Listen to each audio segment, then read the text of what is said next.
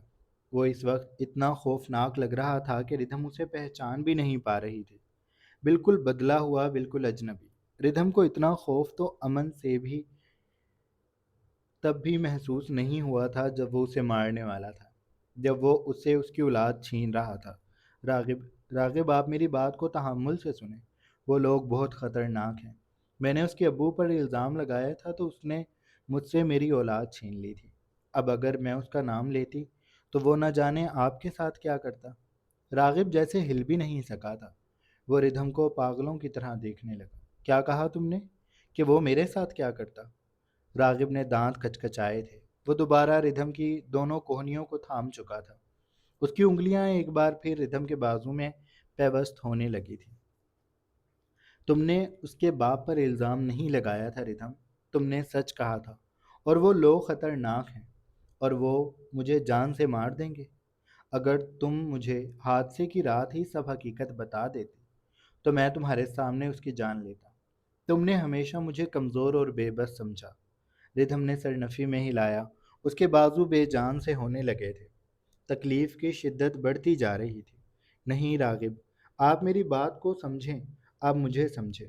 راغب نے اسے جھنجھوڑ دیا۔ میں ہر بار تمہیں سمجھوں؟ تم مجھے کب سمجھنے لگو گی؟ تم مجھے کبھی نہیں سمجھو گی ردھم۔ اس نے ردھم کو اپنی جانب کیا، اپنی سرخ انگارہ اگلتی نگاہوں کو اس کی آنکھوں میں گاڑتے ہوئے وہ چبا چبا کر بولا، تم جسے اب تک بچاتی پھر رہی تھی وہ میرے قبضے میں ہے، اس کی ماں بھی، اور میں انہیں بتاؤں گا کہ میں ہوں کیا۔ بلکہ آج تم اس کا حشر اپنی آنکھوں سے دیکھو گی۔ تم اس کی بے بسی دیکھنا، تم دیکھنا کہ راغب چوہان کتنا کمزور ہے اور وہ کتنا خطرناک ہے۔ تمہاری ساری غلطیاں، غلط فہمیاں میں آج دور کر دوں گا۔ اس نے ردھم کی کوہنی کو ایک لمحے کے لیے چھوڑا، پھر وہ اس کے بازو کو دبوچتا، اسے گھسیٹتا ہوا اسٹوڈیو سے باہر لے جانے لگا۔ ردھم نے اس سے اپنا بازو چھڑانے کی کوشش کی۔ راغب، میں نے کہیں نہیں جانا، آپ مجھے چھوڑ دیں۔ آپ یہ سب مت کریں۔ راغب نے خونخوار نگاہوں سے اس کی جانب دیکھا۔ اب میں وہی کروں گا جو میں کرنا چاہتا ہوں، اور تم بس سب کچھ اپنی آنکھوں سے دیکھو گی۔ تم مجھ سے جھوٹ بولتی رہیں، تم مجھے بے وقوف بناتی رہیں، اور میں تم پر اعتبار کرتا رہا۔ میں یہ سوچتا رہا کہ تمہیں اس بارے میں کچھ بھی نہیں پتا۔ میں نے دن رات ان لوگوں کی تلاش میں لگا دی۔ میں نے ایک ایک پل کانٹوں کے بچھونے پہ گزارا۔ میں نے میرے بیٹے کو خود سے جدا کیے رکھا۔ اگر تم مجھے یہ سب پہلے بتا دیتی تو میرا بیٹا ان گندی گلیوں میں نہ پلتا۔ اب تو مجھے تم بھی قصوروار لگنے لگی ہو، اور تم مجھے کبھی اتنی بیوقوف نہیں لگی تھی جتنی آج تم لگ رہی ہو۔ میں تم سے بہت نا امید ہوں۔ تم نے مجھے بہت ہرٹ کیا ہے۔ آج مجھے احساس ہو رہا ہے کہ مجھے کسی سمجھدار لڑکی کو اپنی زندگی میں شامل کرنا چاہیے تھا۔ تم اپنی بنائی ہوئی دنیا میں گم ہو، جہاں تمہارے ماضی کے سائے تمہیں ڈراتے رہتے ہیں۔ تمہیں اپنے شوہر پر ابھی تک یقین نہیں آیا، تو اب میں تمہیں یقین دلاؤں گا بھی نہیں۔ اب میں وہی کروں گا اور سر عام کروں گا جو میں کرنا چاہتا ہوں۔ پھر تمہیں اندازہ ہو جائے گا کہ میں کتنا کمزور ہوں۔ وہ ایک بار پھر اسے گھسیٹنے لگا تھا۔ ردھم رونے لگی۔ اس نے اپنا ہاتھ چھڑانے کی کوشش کی۔ اس کے گلے سے دوپٹہ کاندھوں پر جھول گیا۔ راغب موسیٰ کمرے میں ہے، آپ پلیز مجھے نہ لے کر جائیں، وہ اٹھ جائے گا۔ راغب نے اس کی بات پہ توجہ نہ دی۔ موسیٰ کے پاس ملازمہ آ جائے گی، تم چلو میرے ساتھ۔ وہ اسے لے کر گاڑی کے پاس آ گیا تھا۔ اس نے فرنٹ سیٹ کا دروازہ کھول کر ردھم کو اندر دھکیلا اور پھر دوسری طرف برق رفتاری سے آ کر ڈرائیونگ سیٹ سنبھال لی۔ ایگنیشن میں چابی گھماتا وہ گاڑی کو سٹارٹ کر چکا تھا۔ ردھم نے دوبارہ اس کا بازو پکڑا۔